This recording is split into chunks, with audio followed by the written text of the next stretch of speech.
এবারে প্রশ্ন করেছেন বোন মারুফা খাতুন। তিনি জানতে চেয়েছেন, আমার স্বামী বিড়ি সিগারেট খায়, এমত অবস্থায় আমার করণীয় কি? ইসলাম এমন একটি জীবন ব্যবস্থার নাম যেখানে প্রশ্ন করলে এমন কোনো বিষয় নাই যে উত্তর পাওয়া যায় না। বোন মারুফা খুব সুন্দর প্রশ্ন করেছেন। আপনার স্বামী বিড়ি সিগারেট অর্থাৎ ধূমপান করে, এজন্য আপনার করণীয় বিষয়ে জানতে চেয়েছেন।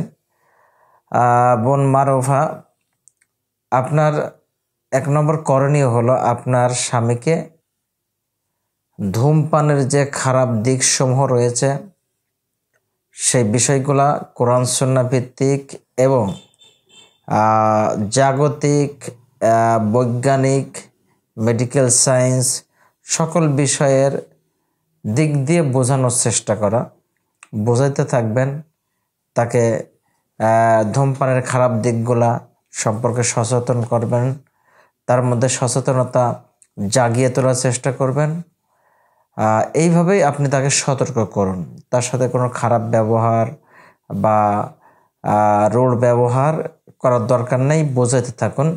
ফাইজুহুন্না, তাকে ওয়াজ করে শোনাইতে থাকুন, বোঝাইতে থাকুন।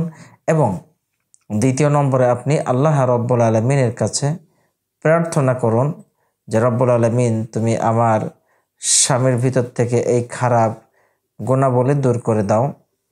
ইনশাআল্লাহ আপনার প্রার্থনা আল্লাহ কখনো বিফলে দেবেন না, আল্লাহ কবুল করবেন। 3 নম্বরে আপনি ধৈর্য ধারণ করুন, কারণ আল্লাহ রাব্বুল আলামিন বলেছেন ইন্নাল্লাহা মাআস সাবিরিন, আমি ধৈর্যশীলদের সাথেই আছি। সুতরাং আপনি ধৈর্য ধারণের মাধ্যমে দিয়ে তাকে বোঝান এবং তার জন্য দোয়া করতে থাকুন। বিশেষ করে সালাত আদায়ের পরে আপনি নিজে নিজে তার জন্য দোয়া করবেন।